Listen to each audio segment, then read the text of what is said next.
How did repainting my own house after leaving the hospital end with my daughter-in-law losing everything she built online?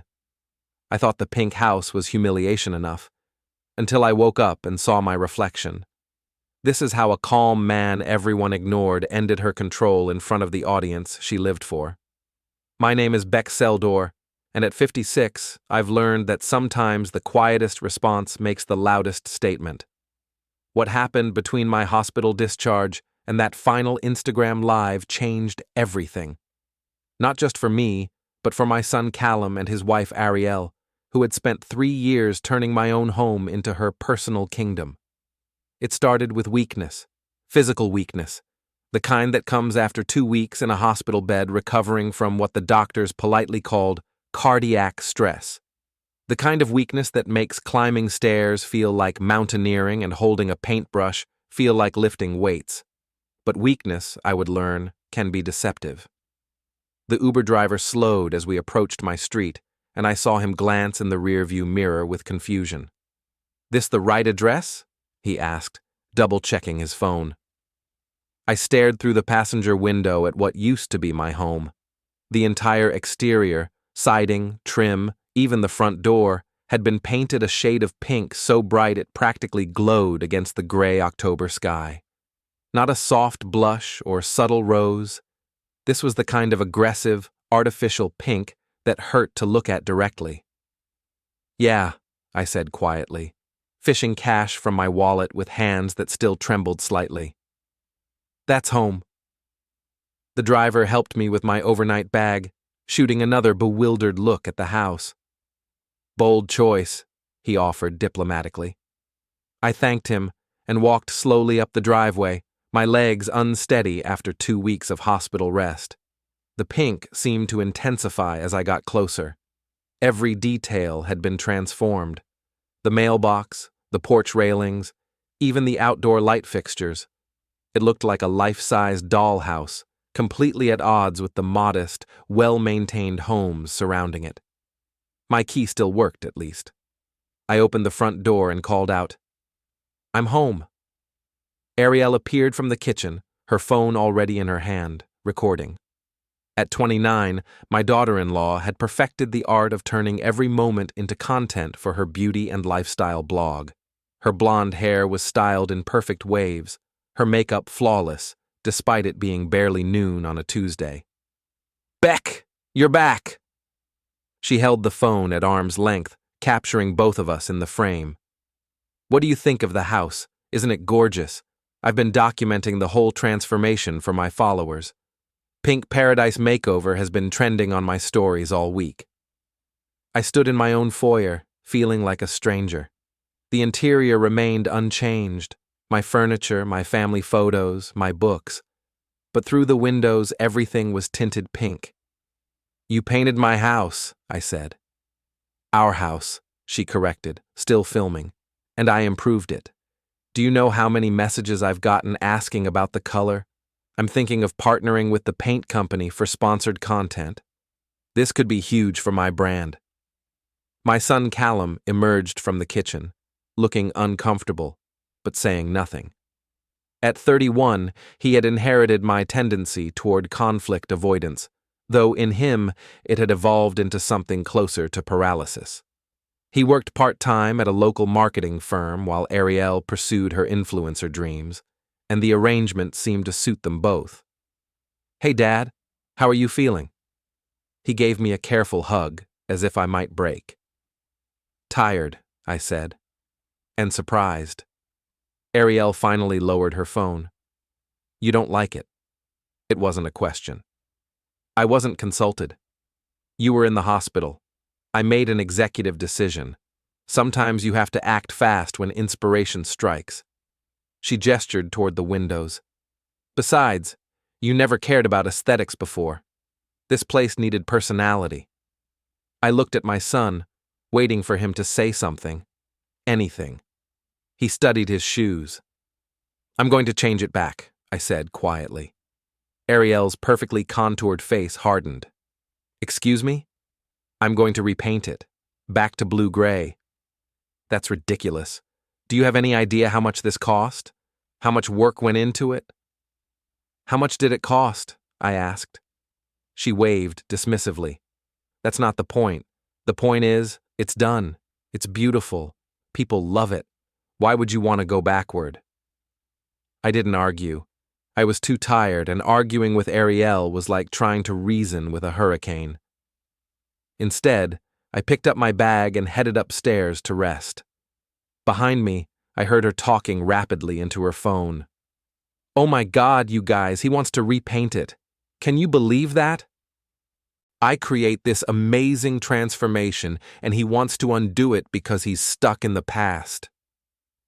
That evening, as I sat in my home office, one of the few spaces Ariel hadn't colonized with ring lights and backdrop stands, I tried to understand how I'd lost control of my own life. It hadn't happened overnight. When Callum and Ariel married 3 years ago, the arrangement seemed temporary. They'd stay with me for a few months while they saved for their own place. Ariel was just starting her blog then, posting makeup tutorials and outfit photos to a few hundred followers. She was enthusiastic, ambitious, and convinced she was on the verge of internet fame. The few months stretched into a year, then 2, then 3. Ariel's follower count grew steadily. She was up to about 15,000 now, but her income remained inconsistent. Some months she'd make decent money from sponsored posts and affiliate marketing. Other months, almost nothing. I covered the shortfall. Always. Groceries, utilities, car repairs, medical bills. When Ariel needed new camera equipment or wanted to attend a beauty conference, I provided the funds. When Callum's hours got cut at work, I made sure they didn't worry about rent. I told myself I was helping family, that it was temporary, that eventually they'd get on their feet and move out. Instead, Ariel had gradually taken over. First, it was just using the living room for better natural light when filming. Then she rearranged the furniture to create a permanent filming corner. She replaced my kitchen curtains with ones that photographed better. She filled the bathroom with dozens of skincare and makeup products, pushing my simple toiletries into a corner. And I let it happen. Every small encroachment, every assumption of authority, every decision made without consulting me. I let it happen because I didn't want to cause conflict, because I wanted my son to be happy, because I told myself it didn't really matter. But painting my house, without permission, that mattered. I opened my laptop and started researching paint contractors. My business, Seldor and Carter Renovation, specialized in home restoration and custom carpentry. My partner Darren handled most of the customer-facing work while I focused on the craftsmanship and project management. We'd built a solid reputation over 15 years, and our Instagram account had accumulated a respectable following of about 8,000 people who appreciated quality work and attention to detail. I'd built that business from nothing.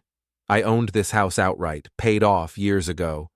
I'd supported my son and daughter-in-law without complaint. But I would not live in a pink house that screamed for attention from every passing car. The next morning, I started repainting. I began with the front door, partly because it was manageable in my still weakened state, and partly because I wanted to send a clear message. I'd found the original blue-gray paint in my garage. I always kept extra for touch-ups, and I worked slowly, methodically, covering Ariel's aggressive pink with steady, careful strokes. My hands shook slightly from the medication and the effort, but the work felt good, purposeful. Each brushstroke was a small act of reclamation. Ariel found me there an hour later. "What are you doing?" She stood in the doorway, arms crossed, her phone conspicuously absent for once. "Repainting my door. You can't just undo my work. This is insane." I dipped my brush and continued painting. "It's my house, Ariel. It's our home. We live here too. We have a say." "Do you pay rent?" I asked without looking up. "That's not. We contribute in other ways." "What ways?" She sputtered for a moment. "I maintain the household. I cook sometimes. I bring positive energy and creativity to this space. And I pay for everything else." "Money isn't everything, Beck. Some people understand that aesthetics and atmosphere matter too. Some people appreciate beauty and style instead of just existing. I finished the section I was working on and stepped back to examine it. The blue-gray looked calm and dignified against the still pink siding. "I appreciate beauty," I said. "I just prefer to choose it myself." She stormed back inside, and within minutes I could hear her venting to her phone. "He's literally painting over my work right now. I can't even... This is so toxic. He's trying to control everything because he can't handle that I made an improvement." I kept painting. Over the next 3 days, I worked on the house in sections. My strength was limited, so I'd paint for an hour or two, rest, then return. Darren stopped by on the second day with coffee and donuts. "Heard you were back," he said, settling into a lawn chair I'd dragged outside. "House looks interesting. It's a work in progress." He studied the half-pink, half-blue exterior. "Want to tell me what happened?" I explained while I painted, and Darren listened without judgment. He'd met Ariel several times and had developed what he diplomatically called reservations about her. "You know," he said eventually, "this might actually be good for business." "How's that?" "People are noticing. Ruth Holloway called the office yesterday asking if you were the guy with the pink house. She's been wanting to renovate her kitchen for months." Ruth was a longtime client and neighbor. She lived 3 streets over and had hired us for several projects over the years. If she was asking about the house, others probably were too. "Any publicity is good publicity?" I asked. "Something like that, though I'd finished the repainting before we put it on the company Instagram." That evening, Ariel cornered me in the kitchen. "You're embarrassing us," she said. "Do you know what people are saying? They think we're having some kind of domestic dispute. It's affecting my brand." "Your brand?" "Yes, my brand. My followers expect consistency. They expect a certain aesthetic. This half-painted disaster makes me look unprofessional." I poured myself a glass of water and considered my response. "Maybe you should have thought of that before painting my house without asking." I was trying to help.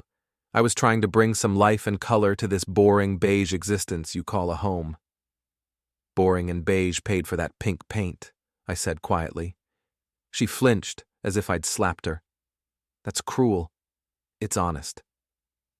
You know what your problem is, Beck? You're invisible. You're so boring and quiet that people don't even notice you. I brought attention to this place. I made it memorable. But you can't handle that because you're threatened by anyone with vision or ambition." I finished my water and rinsed the glass. "Maybe you're right," I said. "Maybe people don't notice quiet men." She seemed surprised by my agreement. "Well, yes, exactly. So why fight something that's clearly an improvement?" "Because it's my house," I said simply, and went upstairs to bed. I woke up at 5:30 a.m., which had become my routine since the hospital. The medications made me drowsy in the evening but alert in the early morning, so I'd taken to using those quiet hours for coffee and planning my day. I shuffled to the bathroom and flipped on the light, then froze. My hair, what was left of it, was pink. Not just pink-tinged or slightly colored, but the same aggressive, artificial pink that had covered my house. My gray hair, my eyebrows, even the hair on my arms that was visible below my t-shirt sleeves. I gripped the sink and stared at my reflection. The pink was vibrant, clearly fresh, and applied with the same shade I'd been painting over for 3 days. Someone had dyed my hair while I slept. My heart rate spiked, not good for someone recently discharged from cardiac care, and I forced myself to breathe slowly. In through the nose, out through the mouth, like the nurses had taught me. I examined the bathroom more carefully. There, in the small trash can beside the toilet, I found the evidence, an empty box of temporary hair dye, the exact shade of pink that had covered my house, the same shade that was now covering me. The box was carelessly discarded, not buried or hidden. It was meant to be found. I sat on the edge of the bathtub and tried to process what had happened. Someone had entered my room while I slept and dyed my hair. In my own home, In my own bed, someone had violated my personal space in the most intimate way possible. The medication made me a heavy sleeper, and I'd been exhausted from the painting work. I probably wouldn't have woken up unless someone shook me vigorously. But still, to touch me while I was unconscious, to alter my appearance without consent. I heard movement downstairs. Ariel was an early riser too, usually up by 6 to film morning routine content in the good natural light. I got dressed slowly, my hands steadier than they'd been in days. Something had shifted inside me. The shock was giving way to something else. Not anger. I rarely got angry. But clarity. Perfect, crystalline clarity about exactly who I was dealing with and what needed to happen next. I went downstairs and found Ariel in her filming corner, setting up her ring light and arranging products for what looked like a skincare routine video. "Morning," she said brightly, then looked up and gasped dramatically. "Oh my God, Beck, what happened to your hair?" She was good. If I hadn't found the dye box, I might have believed her shock was genuine. "You tell me," I said. "I have no idea. Did you dye it yourself? Is this some kind of midlife crisis thing?" I held up the empty dye box. Her face went through several expressions: surprise, calculation, defiance, then back to innocent confusion. "Where did you find that?" "My bathroom trash can." "Well, I don't know how it got there. Maybe Callum?" We both knew Callum was still asleep upstairs. He never woke before 8 unless forced. "Ariel," I said quietly. "We both know what happened here." She abandoned the innocent act. "Fine. Yes, I did it. And honestly, you look better, more interesting, more memorable. You should thank me.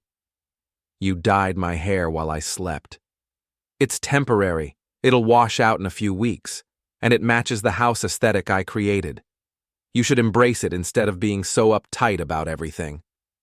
I stared at her for a long moment. She was 29 years old, beautiful, confident, and completely convinced of her own righteousness. She lived in my house, spent my money, made decisions about my property, and now had physically altered my appearance without consent. And she thought I should thank her. "You're right," I said finally. "It is more memorable." She blinked, clearly not expecting agreement. "I should embrace it," I continued, pulling out my phone. "What are you doing?" "Making it memorable." I opened Instagram and switched to the Seldor and Carter renovation account. We posted regularly, before and after photos of projects, time-lapse videos of restoration work, tips for homeowners. Our followers appreciated the craftsmanship and authenticity. I held the phone at arm's length and took a selfie. My pink hair was vivid in the morning light streaming through the kitchen window. I looked tired, older than my 56 years, but there was something in my eyes that hadn't been there before. Determination, maybe. Or just clarity. I posted the photo to our Instagram story without explanation. No caption, no context. Just me, Beck Seldor of Seldor and Carter Renovation, with bright pink hair at 6:15 on a Thursday morning. "What did you just do?" Ariel demanded. "Embraced it," I said, and went to make coffee. The response was immediate and overwhelming. By 8 a.m., my phone was buzzing constantly with notifications. Direct messages, comments, story replies. I'd never received so much engagement on any post, ever. "Beck, love the new look." "Pink suits you. Very bold choice." "This is why I follow you guys. You're not afraid to be yourselves." Finally, a contractor with personality. "The confidence to rock pink hair at 56? Respect," Darren called at 8:30. "Dude, what's happening with your Instagram? My phone's been going crazy with notifications." I posted a photo. "I can see that. Want to explain the hair?" I gave him the abbreviated version while I watched the story views climb. We'd never had a post get more than a few hundred views in the first hour. This one was approaching 2,000. "Jesus," Darren said. "What are you going to do?" "Keep painting the house." I mean about Ariel. I'm handling it. By noon, we'd gained 300 new followers. My phone rang constantly with potential clients who'd seen the post and wanted to discuss projects. Ruth Holloway called to schedule a kitchen consultation. 2 other neighbors inquired about exterior painting services. Ariel watched all of this with growing frustration. Her own posts that morning, a skincare routine video and a Pink Paradise home tour, were getting her usual engagement, maybe 200 likes and a handful of comments. Meanwhile, my single unexplained selfie was spreading across Instagram like wildfire. "This is ridiculous," she said, pacing the kitchen while I fielded another client call. "You post one random photo and suddenly everyone cares? I've been building my brand for 3 years." I finished the call and made a note in my project planner. Maybe they like authenticity. Authenticity? You're not being authentic. This isn't who you are. You're just capitalizing on my creativity. Your creativity? The pink. The attention-getting color choice. You're basically stealing my brand energy. I looked at her carefully. Your brand energy. Yes, I created this whole aesthetic, this Pink Paradise concept. And now you're using it for your business. It's appropriation. The accusation was so absurd I almost laughed. Almost. "Ariel," I said quietly, "you dyed my hair without my consent while I slept in my own bed. If anyone appropriated anything, it wasn't me." She flushed red beneath her makeup. I was trying to help you, to make you more interesting. And now I'm more interesting. Problem solved." My phone buzzed with another notification. A local lifestyle blogger had shared my story, asking her followers if they knew the story behind Pink Hair Contractor. The post was getting dozens of comments, most of them positive and curious. Ariel saw it too. "This is insane. You're getting famous for something I did to you." "I'm getting attention for being authentic about something that happened to me," I corrected. "There's a difference." That afternoon, I continued painting the house. Several neighbors stopped by to chat, something that had rarely happened in the 15 years I'd lived there. The pink hair made me approachable, memorable, conversation-worthy. Mrs. Marin from 2 houses down mentioned she'd been thinking about updating her bathroom. The young couple across the street asked about deck restoration. Even the mailman commented positively on the hair and asked for a business card. Ariel filmed all of this from the window, probably planning to create content about the chaos my newfound attention was causing. But her frustration was visible, even from a distance. That evening, Callum finally addressed the situation. "Dad, we need to talk about what happened with your hair." We were in the living room after dinner. Ariel was upstairs editing content, muttering angrily at her laptop. "What about it? Did Ariel really dye it while you were sleeping?" I studied my son's face. He looked genuinely troubled, which gave me hope that some part of him still understood right from wrong. "Yes." He was quiet for a long moment. That's really not okay." "No, it's not. But she says you're overreacting, that it's temporary, and you're making a big deal out of nothing. What do you think?" Another long pause. "I think if someone dyed my hair while I was sleeping, I'd be pretty upset." Progress. Small, but progress. "She also says you're stealing her spotlight, using her idea for your business. Do you think that's what I'm doing?" Callum looked uncomfortable. "I don't know. Maybe. The pink thing was her idea originally. The pink hair was her idea too. Applied without my knowledge or consent. Should I hide it? Pretend it didn't happen?" "No, but maybe you could give her some credit. Like, mention in your posts that she inspired the look." I stared at my son. "You want me to publicly thank your wife for dyeing my hair while I slept? When you put it like that, it sounds bad." "It is bad, Callum. It's violation of personal boundaries. It's assault, technically." He flinched. "Don't be dramatic." "I'm not being dramatic, I'm being accurate." We sat in silence for a while. Upstairs, Ariel's voice carried down as she recorded voiceovers for her content, her tone bright and artificial. "She's really upset," Callum said finally. "So am I. But you're benefiting from it. Your business is getting attention. And she's getting consequences for her actions. That's how life works." My phone buzzed. Another client inquiry, this one from someone who'd seen my story shared by a friend. I was starting to understand that social media worked differently than I'd thought. Authenticity, even accidental authenticity, resonated with people in ways that carefully curated content didn't. Ariel had spent 3 years building her following through perfectly staged photos, scripted captions, and calculated engagement. I'd posted one honest moment and gotten more genuine response in a day than she typically got in a month. No wonder she was upset. Over the next week, I watched the dynamics in my house shift like tectonic plates. Ariel's frustration grew as my accidental social media success continued. Every day brought new client inquiries, more followers, and increased engagement on the Seldor and Carter account.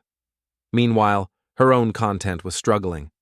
The pink paradise aesthetic she'd been promoting looked forced and artificial next to my unfiltered authenticity. Her followers were starting to ask questions in her comments. Who was the pink-haired man in her house tour? Was he her father-in-law? Why did he look so uncomfortable in the background of her videos? She tried to control the narrative by posting stories about family drama and unsupportive relatives, but the strategy backfired. Her audience could sense the tension, and many sided with the quiet man who'd been painted over and died without consent. I continued my work methodically. The house was nearly restored to its original blue-gray, and my hair was slowly fading from hot pink to a more subdued rose color. But the attention hadn't faded at all. Darren and I were booked solid through the end of the year. Our Instagram following had grown to over 20,000, with new followers joining daily. Local media had picked up the story, framing it as a feel-good piece about an authentic small business owner who'd turned an embarrassing situation into marketing gold. But I wasn't done yet. In my home office, I began compiling evidence. Not for a legal case, though what Ariel had done could certainly be prosecuted, but for something more targeted and effective. I gathered hospital discharge papers showing my release date, the paint contractor invoice showing when Ariel had the house painted, 2 days after my hospitalization, photos of the house before and after her improvement, the empty hair dye box still sitting in my bathroom trash, screenshots of my Instagram analytics showing the explosion of engagement after the hair photo, bank statements showing 3 years of financial support for Callum and Ariel, receipts for camera equipment, conference tickets, and other business expenses I'd funded for her blog. I wasn't planning revenge. Revenge was messy, emotional, and often backfired. I was planning accountability. Ariel had built her entire online presence around the illusion of control, success, and aesthetic perfection. She portrayed herself as an independent entrepreneur, a creative visionary, a lifestyle guru who'd built something beautiful from nothing. The truth was different, and I was going to let her audience see the truth. But first, I needed to give her one final opportunity to cross the line so completely that even Callum couldn't ignore it. I didn't have to wait long. On Friday evening, Ariel was filming what she called a Get Ready With Me video in the bathroom. She'd taken over the space completely, covering every surface with products and equipment. I waited until she was deep into her routine, explaining her skincare process to her phone camera. Then I knocked on the door. "I need to use the bathroom," I said. "I'm filming," she called back. "I live here too." "Can you wait like 10 minutes?" "No." I heard her sigh dramatically, probably for the camera's benefit. "You guys, this is what I deal with. Zero respect for my work or my time." She opened the door, still filming. "Fine, come in, but stay out of the shot." I entered my own bathroom and moved toward the sink to wash my hands. Ariel continued her routine, but I could see her getting agitated as I remained in the space. "Seriously?" she said, not bothering to stop recording. "You couldn't wait?" "It's my bathroom," I said quietly. God, you're so selfish. This is exactly what I was talking about earlier, you guys. Some people have no consideration for others. They think just because they pay for something, they own it completely. I dried my hands and looked directly at her phone camera. "I do own it completely. It's my house." She turned the phone toward herself, away from me. And this is the toxic masculinity I have to deal with every day. The whole my house, my rules thing is so outdated and controlling. I left the bathroom but stayed within earshot. She continued filming for another few minutes, talking about how difficult it was to create content in an unsupportive environment with family members who don't understand the creative process. Then she said the words I'd been waiting for. "Honestly, you guys, I'm starting to think some people are just threatened by success. Like, I bring beauty and creativity to this space, I improve everything I touch, and instead of gratitude, I get pushback. It's like living with someone who's determined to stay invisible and boring, and they can't handle when other people shine." She paused, checking her appearance in the camera. "But you know what? I'm not going to let small-minded people dim my light. Tomorrow I'm doing a special live stream to talk about dealing with toxic family dynamics and not letting other people's limitations hold you back. It's going to be so good. Perfect." I went to my office and began planning my own live stream, scheduled for the same time as hers. Saturday evening, 7 p.m. I sat in my home office with my laptop open, my phone positioned at the perfect angle, and a folder of documents within easy reach. Ariel was in the living room, her professional ring light casting dramatic shadows as she prepared for her own live stream. She'd been promoting it all day. Real talk, dealing with toxic family, and staying true to your vision. I opened Instagram and started my live stream with a simple title, The Real Story. Within minutes, viewers began joining. A few dozen at first, then hundreds, then over 1,000.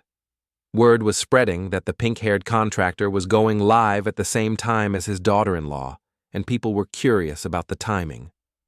"Good evening," I said calmly. "Thank you for joining me. I know many of you have been following the situation with my house and my hair over the past couple of weeks.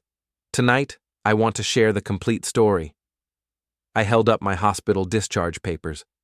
2 weeks ago, I was released from the hospital after a cardiac episode. I was weak, tired, and focused on recovery. I set the papers aside and picked up a photograph. This is what my house looked like when I left for the hospital. The photo showed my home in its original blue-gray paint, neat and dignified. And this, I held up another photo, is what I came home to. The shocking pink house filled the screen. Even through the phone camera, the color was aggressive and overwhelming. The viewer count was climbing rapidly. Comments began flooding in.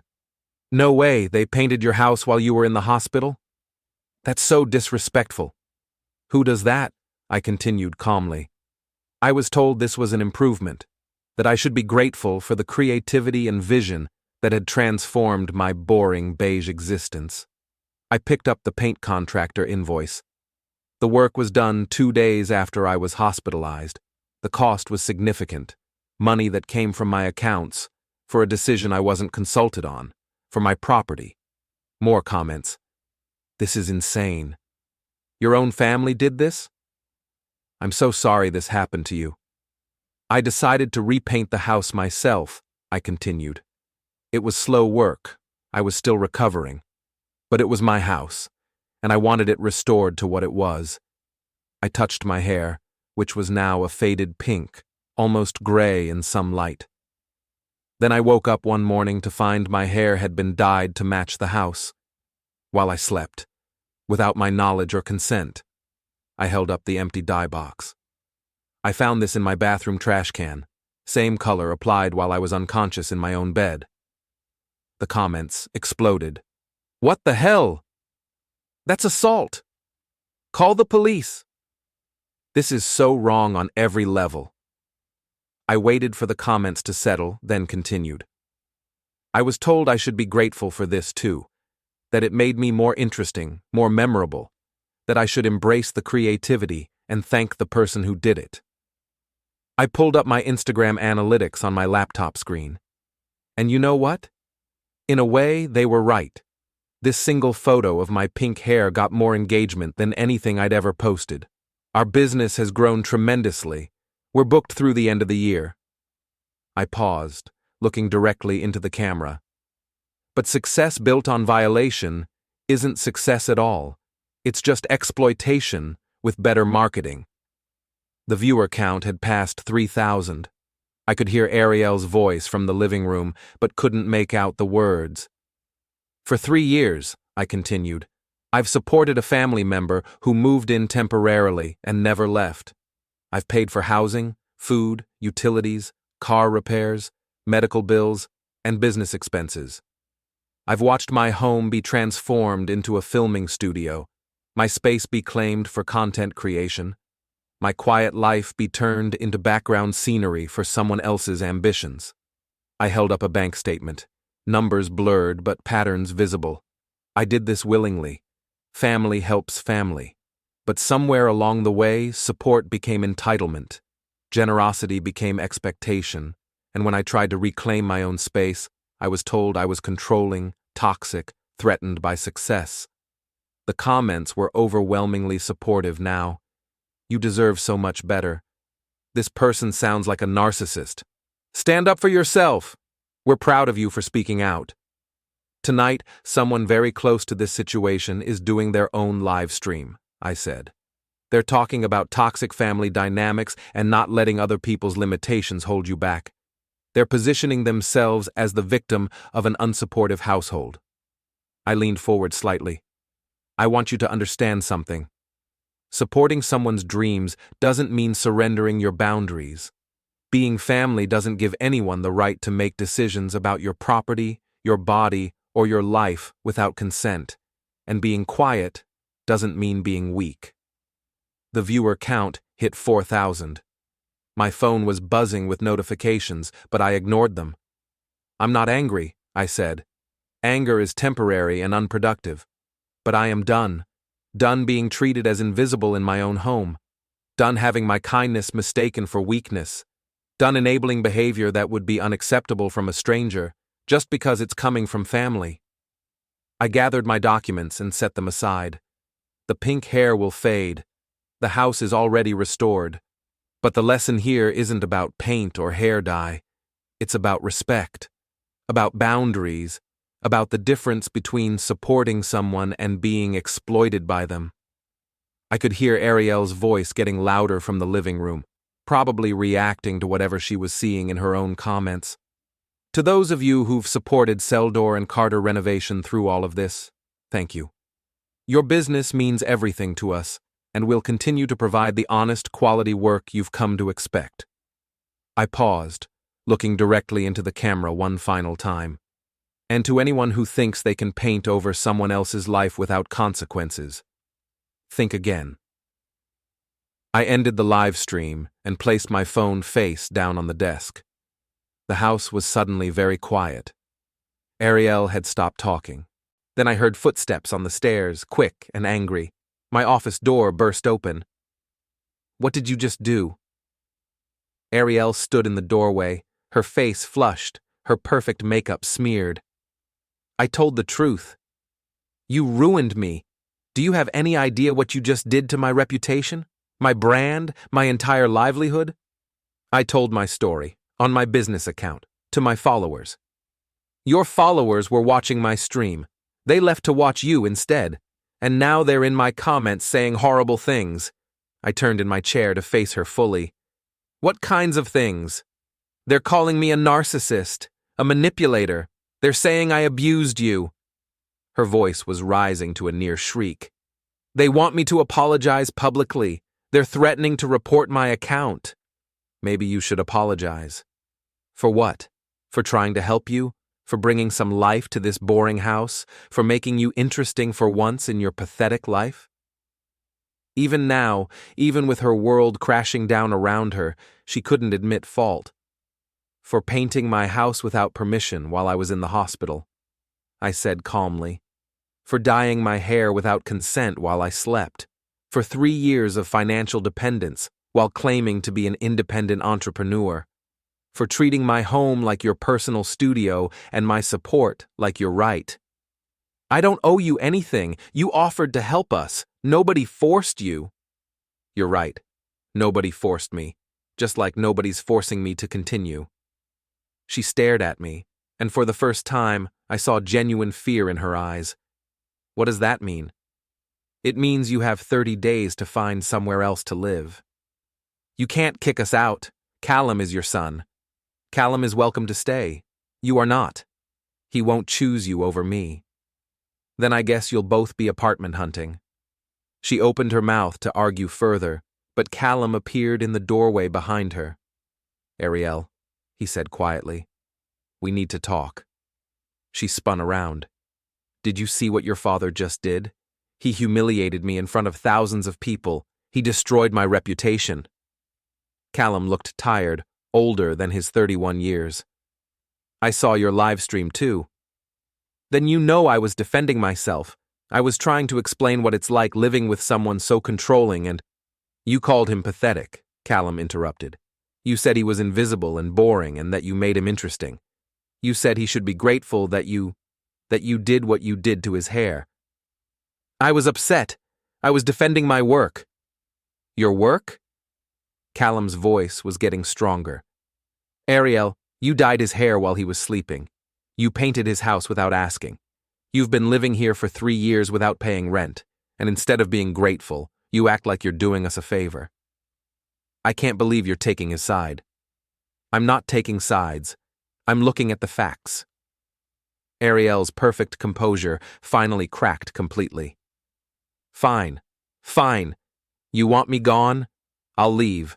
But don't expect me to forgive this, either of you. You'll regret this. She stormed out, and I heard her thundering up the stairs, probably to pack. Callum lingered in the doorway. Dad, I'm sorry. I should have said something sooner. I should have stopped her. You're saying something now. That's what matters. I don't know if she'll actually leave, or if she'll try to make this even worse somehow. She'll leave, I said with certainty. How do you know? Because her audience is gone. Her reputation is destroyed. Her brand is finished. And without those things, she has no reason to stay in a boring beige house with pathetic, invisible people like us. Callum almost smiled. Are you okay with that? With her calling you those things? I considered the question seriously.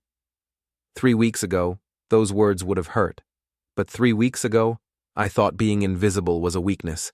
Now I understand it was a choice, and I'm choosing to be visible. My phone buzzed with another notification.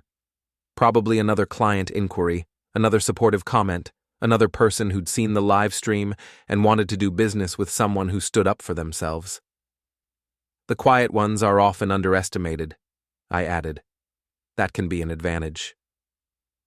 Upstairs, we could hear Ariel moving around, opening drawers, slamming things. Her voice carried down as she made phone calls, probably trying to find somewhere to stay. Will you be okay? Callum asked. I mean, financially, with the business and everything? I pulled up the Seldor and Carter Instagram account on my phone. We'd gained over 2,000 new followers just during the live stream. The direct messages were full of client inquiries, collaboration requests, and interview opportunities. I think we'll be fine, I said, and for the first time in 3 years, I meant it. The next morning, I woke up early as usual and walked to the bathroom mirror. My hair was still pink, though fading more each day, but something in my reflection had changed completely. I looked like a man who owned his own life. Downstairs, the house was quiet. Ariel had left during the night, taking her ring lights, her products, and her drama with her. She'd left no note, no goodbye, no acknowledgement of the 3 years of support she'd received, but she had left something behind. Silence. Beautiful, peaceful silence. I made coffee and sat in my kitchen, looking out at my blue-gray house in the morning light. It looked exactly as it should, dignified, well-maintained, and completely, unquestionably mine. My phone buzzed with a text from Darren. Saw the live stream. Holy hell, man. You okay? I typed back. Better than I've been in years. Another text. This one from Ruth Holloway. Kitchen consultation still on for Tuesday? After last night, I wouldn't trust anyone else with my home. I smiled and confirmed the appointment. By 8 a.m., I had 7 new client inquiries, 3 interview requests from local media, and over 500 new Instagram followers. The story was spreading beyond social media now, picked up by local news outlets and shared across platforms, but the best notification was a text from Callum. Thank you for standing up for yourself. I'm proud of you, and I'm staying. I finished my coffee and got ready for another day of work. There was a house to maintain, a business to run, and a life to live. My life on my terms, in my space. The pink hair would fade eventually, but the lesson would last forever. Sometimes the quietest response makes the loudest statement, and sometimes being underestimated is the greatest advantage of all. I looked in the mirror one more time, straightened my shoulders, and got to work.